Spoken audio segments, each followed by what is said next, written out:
साथियों नमस्कार। चैनल के माध्यम से हम आपको समय समय पर जानकारी देते हैं और आज कृषि के क्षेत्र में भी नई जानकारी देने के लिए आज हमारे साथ उपस्थित हैं मुकेश कुमार आमेटा, जो कि उप क्षेत्रीय प्रबंधक इफ्को के चित्तौड़गढ़ अधिकारी हैं। और आज हम जानेंगे, क्योंकि मौसम बरसात का शुरू हो गया है और किसान भाई भी खेतों की ओर बढ़ चले हैं और अपने खेती के कामों में व्यस्त है। लेकिन बहुत सी बार हम देखते हैं कि कुछ ऐसी समस्याएं होती है, कुछ ऐसी जानकारी होती है जो हमारे किसान भाइयों के लिए जरूरी होती है कि वह उन्नत खेती किस तरह करें। तो उन्नत कृषि चैनल के माध्यम से हम किसान भाइयों को जानकारी देंगे कि उन्नत खेती के लिए क्या क्या आवश्यकता है। नमस्कार सर, कार्यक्रम में आपका स्वागत है। बहुत बहुत नमस्कार सर। क्या कहना चाहेंगे कि किसान भाई उन्नत खेती के लिए क्या क्या बातों को अपनाएं? उन्नत खेती के लिए किसान भाइयों को अपने को उन्नत कृषि करने के लिए कुछ ऐसी चीज़ों का ध्यान रखना चाहिए जिससे उनकी लागत में बढ़ोतरी नहीं हो, लेकिन उनके उत्पादन में बढ़ोतरी हो और उसके उत्पादन में बढ़ोतरी के साथ में उसकी गुणवत्ता में भी सुधार हो जी। इसलिए इसके लिए किसानों को अपने को सर्वप्रथम मिट्टी की जांच जरूर करा लेनी चाहिए कि किस प्रकार से हम पोषक तत्वों का प्रबंध करेंगे उसमें। तो मिट्टी की जांच किसान भी हमारे जरूर कराएं। कृषि विभाग द्वारा, राजस्थान सरकार द्वारा भी समय समय पर जांच अभियान खेतों की मिट्टी का कराया जाता है और किसानों को निःशुल्क मिट्टी की जांच करके रिपोर्ट उपलब्ध कराई जाती है। तो सर्वप्रथम किसान भाई मिट्टी की जांच अवश्य करें और साथ साथ में जब बीज की बुआई करेंगे तो बीज उपचार करना भी बड़ा आवश्यक है, क्योंकि बहुत सारी कीड़े बीमारियां जो होती है वो बीज के साथ में भी जाती है और खेत के अंदर होती है, फंगस होता है तो वो बीज के अंकुरण को भी प्रभावित करता है, साथ साथ में रोग को भी पनपता है, जिससे रोग फैलता है और उत्पादकता पे प्रभाव पड़ता है। तो बीज उपचार करना भी जरूरी है। किसान भाई बहुत कम लागत में बीज उपचार हो जाता है, जिससे किसानों को ज्यादा दवाइयों का स्प्रे भी छिड़काव करने की आवश्यकता कम पड़ती है जी। और उससे लागत में कटौती होती है। अब जो ही हम देखते हैं कि खेती बाड़ी का सीजन चालू रहता है, लोग बाग दुकानों पर दौड़ने लगते हैं और वो जो भी मिलता है यूरिया उर्वरक जो भी डालने के लिए, तो वो अंधाधुंध लेने का प्रयोग करते हैं, फिर बाद में उसके कई साइड इफेक्ट भी आते हैं। ये भी आपने बिल्कुल सही बात कही है कि बुआई का जब समय होता है तो किसानों में एक साथ सभी किसानों की बुआई होती है, तो जो इनपुट चाहिए उसमें जो पोषक तत्व चाहिए, डीएपी की आवश्यकता पड़ती है, यूरिया की आवश्यकता पड़ती है, बीजों की आवश्यकता पड़ती है, तब किसान भाइयों को एक साथ आवश्यकता पड़ती है। तब एक साथ बाजार में जाएंगे तो वो एक अच्छी गुणवत्ता वाले उन्नत किस्मों का चयन करना भी मुश्किल होता है और कभी कभी धांधली की भी आशंका बढ़ जाती है कि जब भीड़ भाड़ में अपन कोई चीज खरीदेंगे, जल्दबाजी में कोई चीज क्रय करेंगे तो उसमें मिलावट वाली चीजों का भी क्रय होने के चांसेस बढ़ जाते हैं। तो किसान भाई इसको समय पूर्व अपना प्रबंधन करें। जिस प्रकार से अपने को बुआई के लिए डीएपी उर्वरक की आवश्यकता है तो पूर्व अपना क्रय कर ले और बीज भी अपने उन्नत किस्मों का चयन करके उसका पहले समय पूर्व क्रय करके अपने पास रख ले। अब किसान भाई बहुत सी बार असमंजस में रहता है कि वह कौन सी किस्म का प्रयोग करे, कौन सा यूरिया डालें, कितनी मात्रा में डालें, तो उसको कहाँ से राय मिल सकती है, कहाँ से सलाह मिल सकती है? इसके लिए किसान भी अपने जिले में कृषि विज्ञान केंद्र होते हैं, कृषि विभाग होते हैं, वहाँ पर वो समय समय टेलीफोन के माध्यम से या खुद स्वयं भी जाके इन चीज़ों के बारे में जानकारी प्राप्त कर सकते हैं। और कृषि विभाग द्वारा हर प्रकार की खेती के लिए उन्नत प्रकार के पैम्पलेट भी छपवाए होते हैं, उनके किताबों के माध्यम से, उन पैम्पलेट के माध्यम से भी नई नई किस्मों की वो जानकारी प्राप्त कर सकता है। हम बहुत सी बार देखते हैं कि एक तरह से होड़ा होड़ लगती है किसानों में भी कि मैं ज़्यादा पैदावार करूं और पड़ोसी क्या डाल रहा है उस पर भी ध्यान देता है, तो क्या ये सही है क्या? नहीं, इसीलिए मैंने पूर्व में कहा कि किसान भाई हमारे मिट्टी की जांच अवश्य करें। मिट्टी की जांच करके उसके खेत को जितनी पोषक तत्वों की आवश्यकता है, जितना उर्वरक की आवश्यकता है, तो वो रिपोर्ट आएगी, उसमें सारे पैरामीटर आते हैं, उसमें कितना यूरिया डालना है, उसको कितना डीएपी की आवश्यकता है, उसी के आधार पर उसको अपने का उपयोग करना चाहिए। और उर्वरक जो भी रासायनिक उर्वरक है उससे आज की तारीख में बहुत बड़ा नुकसान हो रहा है खेत की मिट्टी को, और उसकी वजह से अपनी जो खेती है वो एक बहुत बड़े संकट की ओर बढ़ रही है। तो इसको भी अपने को रोकने की आवश्यकता है कि आवश्यकता से ज्यादा रासायनिक उर्वरकों का प्रयोग करने से मिट्टी का नुकसान तो हो ही रहा है, साथ साथ में पर्यावरण का, जल प्रदूषण का, इस प्रकार के बहुत सारे नुकसान हो रहे हैं। तो रासायनिक उर्वरकों को अपन एक आदर्श उर्वरक मान के नहीं चल सकते। एक आदर्श उर्वरक की क्या परिभाषा हो सकती है और इसके अंदर कौन कौन से शामिल हो सकते हैं? आदर्श उर्वरक अगर अपन किसी को कहें तो वो उर्वरक होना चाहिए जिससे किसी प्रकार का नुकसान नहीं हो, खेत को, मिट्टी को किसी प्रकार का नुकसान नहीं हो, पर्यावरण को किसी प्रकार की क्षति नहीं हो और जल को प्रदूषित नहीं करता हो, साथ साथ में वह उसकी उपयोग करने की जो क्षमता हो पौधे की वो अधिकतम होनी चाहिए। जी। अभी अपन जो यूरिया उर्वरक और अपन डीएपी उर्वरक जो प्रयोग कर रहे हैं, तो ये मात्र इनकी जो उपयोग क्षमता है यूरिया की 30% है, डीएपी की 20% है। अब उसका 70% और 80% जो भाग है वह पर्यावरण, जल और मिट्टी को प्रदूषित कर रहे हैं। जी। और उसकी उपयोग क्षमता कम होने की वजह से जो किसान भाई हमारे जितना लागत लगता है, पैसा लगता है, उसकी भी उपयोगिता पूरी नहीं हो पाती है और लागत में भी बढ़ोतरी करता है। पर्यावरण और स्वास्थ्य में भी फर्क पड़ता है। तो इस वजह से अपने को ऐसे उर्वरक जो आज की तारीख में नैनो उर्वरक जो हैं, उनको अपन एक आदर्श उर्वरक मान सकते हैं, क्योंकि इन उर्वरकों के माध्यम से न तो मिट्टी प्रदूषित होती है, न जल प्रदूषित होता है, न पर्यावरण को किसी प्रकार की क्षति है। साथ साथ में इससे जो उत्पादित होने वाला जो उत्पादन है, उसकी गुणवत्ता भी कहीं गुना अच्छी होती है। क्या खास बात होती है नैनो यूरिया, नैनो डीएपी की? नैनो यूरिया, नैनो डीएपी सामान्यतः जो अपन उर्वरक कर रहे हैं, आप जैसे नाम से यूरिया शब्द इसमें भी प्रयोग किया गया है, डीएपी शब्द इसमें भी प्रयोग किया गया है, सिर्फ एक अतिरिक्त शब्द लगा है नैनो। नैनो का मतलब उसके कण से मतलब है। जो अपन यूरिया का दाना होता है वो 1.5 से 2 mm का होता है, डीएपी का दाना होता है वो 1.5 से 2.5 mm का होता है, और इसका जो पार्टिकल साइज है, नैनो कण की जो साइज है, वो मात्र 40 नैनोमीटर की होती है। और ये इतना सूक्ष्म है कि जैसे 1 मीटर हिस्से का अपन 1 अरब टुकड़े कर दें तो 1 नैनोमीटर पार्ट होता है। इतना सूक्ष्म है ये कि इसकी जो काम करने की जो क्षमता है वो उतनी गुना बढ़ जाती है। और ये जो कण है, तो अब जैसे नैनो पार्टिकल होने की वजह से जो एक 50 किलो का बैग होता है जी, वो मात्र उतने कण अपने को एक बोतल में तो कण उतने ही है। चाहे एक बैग का आप यूज कर रहे हो तो पौधे द्वारा उतना ही उपयोग हो रहा है, और इसके माध्यम से अगर अपन छिड़काव करके पौधे पे काम में लेंगे तो उतने ही कण पौधे को मिलेंगे। एक तरह से कह सकते हैं कंसंट्रेट प्रोडक्ट है। हाँ, कंसंट्रेट प्रोडक्ट है, और उसके जो सरफेस एरिया है वो काफी बढ़ जाता है। और जो परंपरागत यूरिया डीएपी अपन जो यूज करते हैं किसान भाई जी, वो पौधे के अंदर क्या है कि गुच्छे के रूप में जाते हैं। मतलब एक कण के उपयोग, एक यूरिया का कण जहाँ उपयोग होगा नाइट्रेट का, वहां पे गुच्छे के रूप में वो जाएगा, तो आवश्यकता एक कण की थी, लेकिन वहां पर 1000 कण एक साथ चिपके होने की वजह से वो उपयोग में भी नहीं आता जी। सही बात है। तो कंजप्शन तो ज्यादा हो गया, उसका उपभोग तो ज्यादा हो गया, लेकिन अल्टीमेटली उसका जो उपयोग हुआ वो एक कण के बराबर हुआ। और ये चीज नैनो उर्वरकों में नहीं होता है। नैनो उर्वरकों में जहाँ एक कण की आवश्यकता पड़ रही है, यूरिया के एक कण की आवश्यकता, तो वहां एक ही कण उसका उपयोग हो रहा है। तो इसका सेपरेट कण होने की वजह से इसका उपयोग क्षमता जो है कहीं गुना बढ़िया है। 90% इन नैनो उर्वरकों का उपयोग पौधे द्वारा कर लिया जाता है। किसान भाई किस तरह से ध्यान रख सकते हैं नैनो प्रोडक्ट का उपयोग करते वक्त? क्या क्या बातें ध्यान रखनी चाहिए? किसान भाइयों को अपने को बस इसका छिड़काव करने में ध्यान रखने की बात है। बाकी देखो, मैं आपको बताऊं, इससे नैनो उर्वरकों का रासायनिक उर्वरक जो अपन परंपरागत उर्वरक जो प्रयोग कर रहे हैं, उससे ये किसानों के लिए कितने बेहतर है, अपने को ये भी किसान भाइयों को समझने की आवश्यकता है। और किसानों के लिए ये कैसे एक आवश्यक है आज की तारीख में, ये भी एक किसान भाई हमारे अगर इसको समझेंगे, जैसे कि मैंने को आपको बताया कि ये मिट्टी, जल और पर्यावरण को प्रदूषित होने से रोक रहा है, क्योंकि इसकी बहुत कम मात्रा खेत में जा रही है। तो एक तो उस नुकसान से हमारा मिट्टी बच रही है, पर्यावरण बच रहा है, जल प्रदूषण बच रहा है। साथ साथ में जो ये उपयोग क्षमता जो इसकी है वो कई गुना बेहतर है।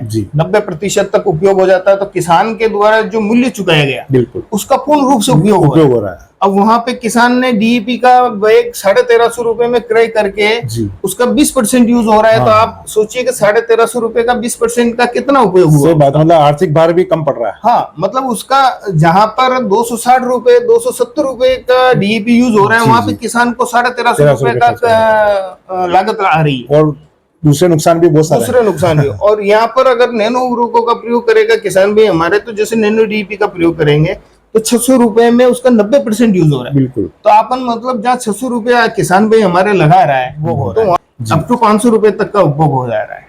तो इसका उपयोग जितना किसान लागत लगा रहा है उसका पूर्ण रूप से उपयोग भी हो रहा है। तो ये उससे भी इसलिए बेहतर अपन इनको मानते हैं। साथ साथ में किसान भी हमारे कम लागत में मिल रहे हैं, तो उनका पैसा बच रहा है, परिवहन करने में आसान है। अब आप 50 किलो को बैग को कहीं पे भी लेके जाएंगे तो ऑब्वियसली उसमें लागत बढ़ेगी, और आना जाना में भी आसानी से लाया जा सकता है।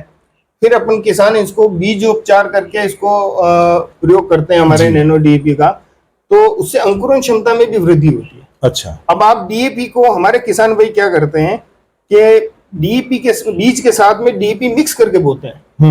मतलब बहुत सारे किसान हम ट्रैक्टर से सीड ड्रिल से भी सोइंग कर रहे हैं जी। तो वो एक पेटी वाली मशीन का यूज करते हैं। अच्छा। जिसमें बीज और डीएपी खाद को दोनों मिक्स करते हैं। तो अब डीएपी का दाना जो है वो बीज के साथ गिर रहा है जी। तो जैसे ही वो जमीन में गिरेगा तो बीज के साथ में डीएपी का दाना ही पड़ेगा तो वो उसकी अंकुरण क्षमता को प्रभावित करता है, वहां पे उसकी अंकुरण क्षमता को डैमेज करता है, बीज को भी डैमेज करता है वो, क्योंकि वो केमिकल है और केमिकल जब रसायन वहां उसके पास में ही गिरता है तो उसको नुकसान भी पहुंचाता है। जी जी। तो एक तो उस तरीके से जब किसान उपयोग कर रहा है तो उसकी अंकुरण क्षमता घट रही है और क्योंकि किसान को डबल पेटी वाली जो मशीन आती है सीड ड्रिल कम ड्रिल मशीन, उसका उपयोग करना चाहिए, लेकिन अधिकतर हमारे किसान वो नहीं करते हैं जी। अब इसके सापेक्ष में अगर किसान हमारा नैनो डीएपी से बीज उपचारित करेगा 5 ml प्रति किलो बीज के हिसाब से अगर उपचारित कर किसान भाई हमारे बोएंगे तो जैसे ही इसका उपचार करके 5 मिनट इसको सुखाएगा तो जितना इसमें डीएपी का पोषक तत्व है वो सारे ही तत्व उस बीज के अंदर चले जाएंगे, सीड के अंदर चले गए और ये इतना मतलब नुकसान उसको बीज सीड को नहीं पहुंचाता और ये जो पोषक तत्व जब उसके मतलब आप ये मान के चलिए उस बीज की ताकत को बढ़ा दिया जी।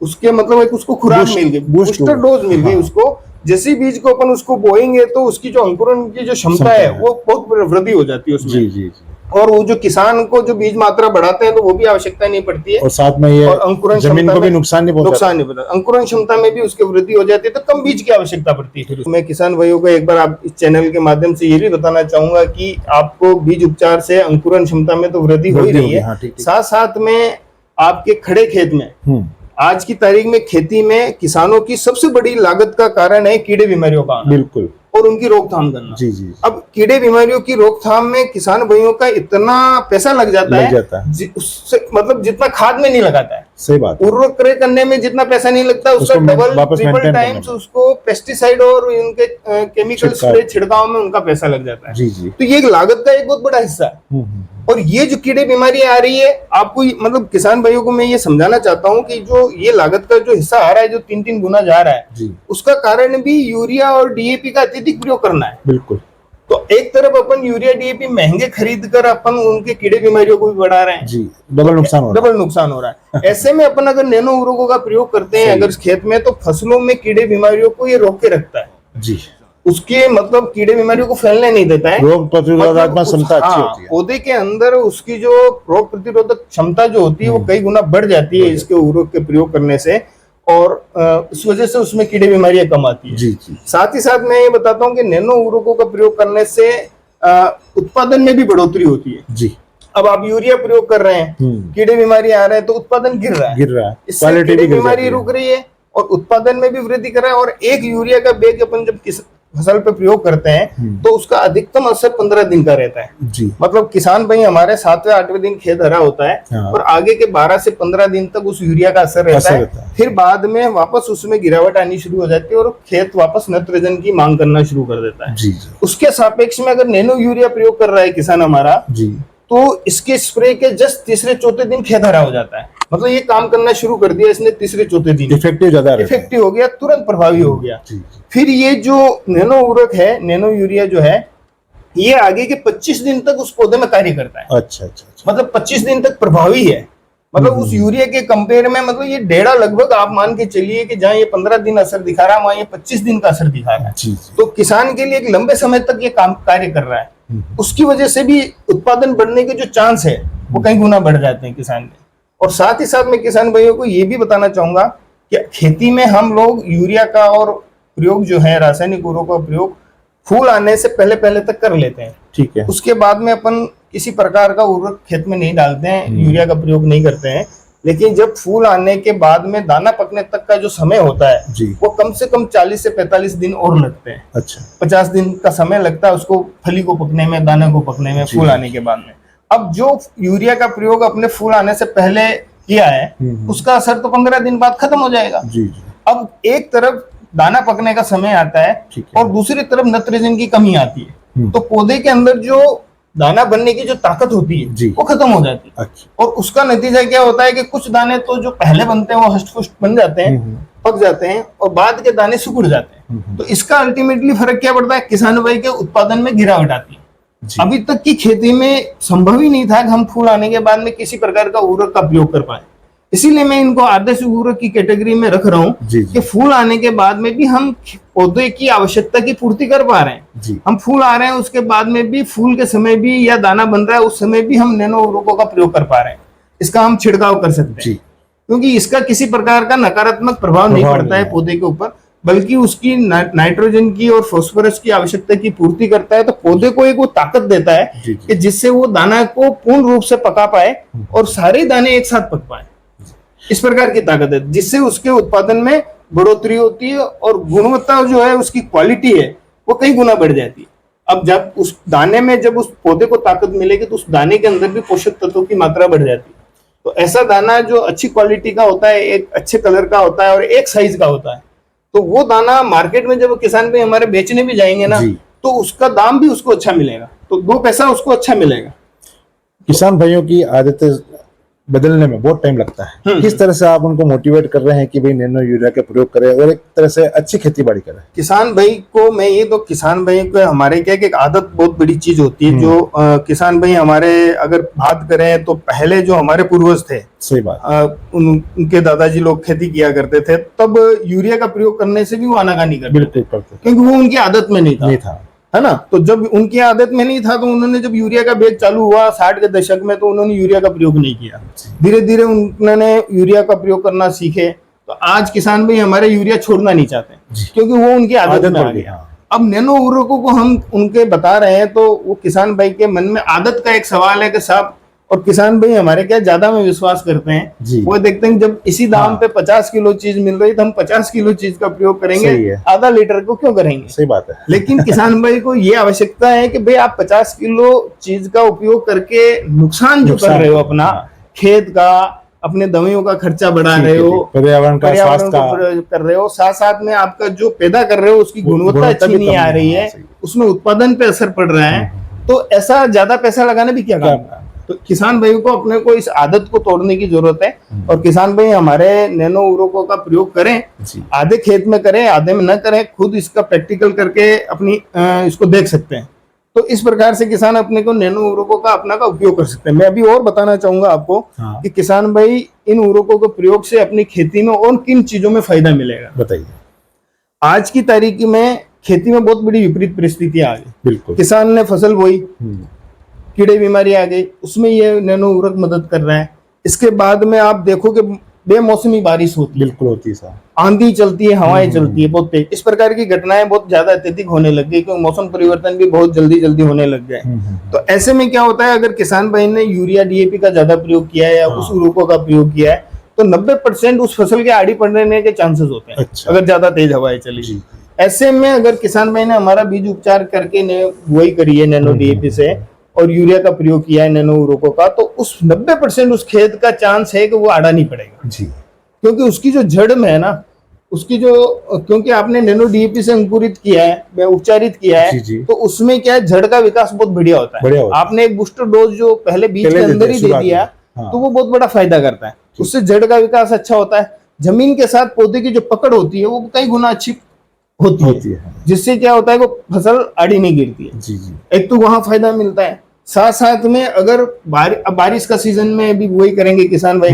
तो बुआई करने के बाद में पता चला है कि बारिश 1 महीने का स्पेल खींच लिया, 20 दिन का 25 दिन का स्पेल खींच दिया, बीच में बारिश नहीं, तो ऐसे में सूखा सहन करने की पौधे की जो ताकत है वो भी अगर नैनो उर्वरकों का उसमें बीज उपचार कर रखा है तो वो ताकत भी पौधे की बढ़ती है। मतलब सूखा सहन करने की ताकत है, या किसी प्रकार का अगर ज्यादा ठंड पड़ रही है और पाला पड़ने के चांसेस है तो आपका नैनो उर्वरक जहाँ प्रयोग किया हुआ है वहां पे पाला भी उस खेत में असर कम डालेगी। तो मतलब मेरा कहने का अर्थ यही है कि किसान भाई नैनो उर्वरकों का प्रयोग करके अपनी बहुत सारी समस्याओं में कटौती कर सकता है जी, और अपनी लागत को कम कर सकता है और उत्पादन की गुणवत्ता में बढ़ोतरी के साथ में अपने मुनाफे को बढ़ा पाता है। तो ऐसे जब उर्वरक चाहे वो आधा लीटर की बोतल में आए तो किसान भाई हमारे इस आदत को तोड़े, जो बैग डालने की जो आदत है उसको तोड़कर नए उर्वरकों को प्रयोग करके इसका देखें।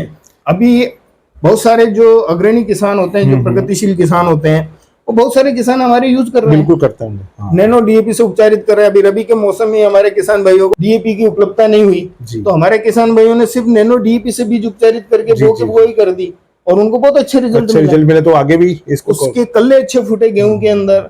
चने में आप बताता हूँ, किसानों ने सिर्फ नैनो डीएपी से बीज उपचारित करके चने की फसल करी और उन्होंने 6-6 क्विंटल बीघे का उत्पादन लिया जी और उन किसानों का कहना है कि साहब इस खेत में हमने 4 क्विंटल से हमारी कभी बढ़ोतरी नहीं हुई, जी उन खेतों में 6 क्विंटल तक का उत्पादन लिया है। उनका कहना है कि हमारे कीड़े बीमारी की दवाओं का स्प्रे का खर्चा बचा है, जी उत्पादन में एक अच्छी क्वालिटी का आया, मार्केट में रेट अच्छा मिला है।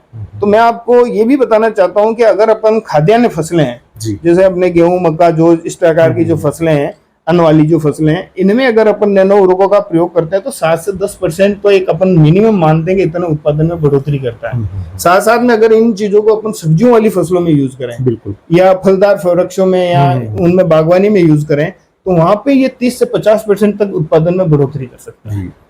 किसान भाई कहाँ संपर्क कर सकता है भाई, उनको जरूरत हो वो सेवा, नए नए किसान जुड़ेंगे इससे तो नैनो उनके लिए एक तरह से नया नाम हो सकता है, राइट। लेकिन वो कहाँ संपर्क कर सकते हैं, कैसे प्राप्त कर सकते हैं? किसान भाई हमारे जो इफ्को के अधिकृत केंद्र हैं, हमारे जो इफ्को के जो अधिकृत केंद्र है, जैसे सहकारी समितियां है, इफ्को एक सहकारी समितियां हैं, तो हमारा मुख्य चैनल सहकारी समितियों के माध्यम से इसको बिक्री किया जाता है। तो अपनी पंचायत समिति जहाँ पे भी वहाँ एक सहकारी समिति होती है, उस सहकारी समिति पे हमारा इफ्को का उत्पाद मिलता है, तो किसान भाई वहां से संपर्क कर सकता है। इसके अलावा हमारे IFFDC और इफ्को बाजार के जो अधिकृत केंद्र हैं वहां से भी हमारा किसान इसको क्रय कर सकता है। आपके चैनल के माध्यम से मैं किसान भाइयों को एक जानकारी और उपलब्ध कराना चाहूंगा कि इफ्को ने हमारे किसान भाइयों के लिए एक संकट हरण बीमा योजना लागू करी हुई है, जिसके अंतर्गत किसान भाई अगर हमारा 1 नैनो यूरिया की बोतल क्रय करता है, अच्छा, तो उसका 10,000 रुपए का बीमा उसका निःशुल्क हो जाता है। ये किसान भाइयों के लिए बहुत अच्छी बात है। दुर्घटना बीमा है ये किसान भाइयों के लिए, क्योंकि किसान भाई हमारा खेती में काम करता है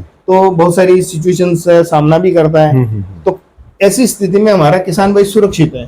क्या उसको 10,000 रुपए प्रति बोतल के हिसाब से अधिकतम 20 बोतल पर 2 लाख रुपए का बीमा होता है और ये 1 साल के लिए लागू होता है। मतलब क्रय करने के 30 दिन बाद में ये लागू हो जाता है बीमा और आगे के 12 महीने तक लागू रहता है। अगर किसान भाई ने हमारा साल भर में 20 बोतल क्रय की तो उसका 2 लाख का बीमा निरंतर चलता रहेगा। तो वो 2 लाख के बीमे से भी एक तरह से बीमित है और जो बिल होता है वही हमारा इसका कवर नोट होता है, इंश्योरेंस का बीमा कवर नोट होता है, उसी का उपयोग के माध्यम से वो आसानी से उसका क्लेम उसको मिल जाता है। चैनल के माध्यम से और क्या कहना चाहेंगे किसान भाइयों को? किसान भाइयों को मैं यही कहना चाहूंगा कि नई तकनीकों की जो खादें हैं, जैसे नैनो उर्वरक है, जैसे कि अभी हमने आदर्श उर्वरक की श्रेणी में नैनो उर्वरकों को बताया है, तो ऐसे उर्वरकों को अपने को अभी बुआई के समय में जब DAP की कमी बाजार में देखने को मिल रही है, तो किसान भाई हमारे रासायनिक उर्वरकों को कम करें। जहाँ 20 किलो आप DAP प्रति बीघा डाल रहे हैं वहाँ 10 किलो ही यूज करें। यूरिया का एक छिड़काव पहला आप कर लें 15 से 20 दिन की अवस्था पे, जब पहला यूरिया लगता है तब दानेदार यूरिया का प्रयोग कर लीजिए, बाकी आप नैनो यूरिया का प्रयोग करिए और बीज उपचार करके 5 ml प्रति किलो के हिसाब से नैनो DAP से बीज उपचारित करिए और 10 किलो प्रति किलो बीघे के हिसाब से मात्र DAP का प्रयोग करिए। और नैनो यूरिया का आप 35 से 40 दिन की अवस्था पर नैनो यूरिया और नैनो DAP दोनों को 4 ml प्रति लीटर के हिसाब से आप छिड़काव करिए और इसके 25 दिन के बाद में एक छिड़काव वापस आप उस फसल में करेंगे तो आपके खेत में बहुत सारी आप समस्याओं से आपको छुटकारा मिलेगा और आपकी लागत में कमी मिलेगी और आपके उत्पादन में बढ़ोतरी होगी। और किसान भाई इसको एक बार आजमा के जरूर देखें और इसका फायदा लें। तो किसान भाइयों देखो उन्नत खेती किस तरह से करनी चाहिए और किन किन चीजों को ध्यान में रखना चाहिए, और ये जानकारी दे रहे थे मुकेश कुमार अमाठा जी। कार्यक्रम में आए, आपका बहुत बहुत धन्यवाद। धन्यवाद सर।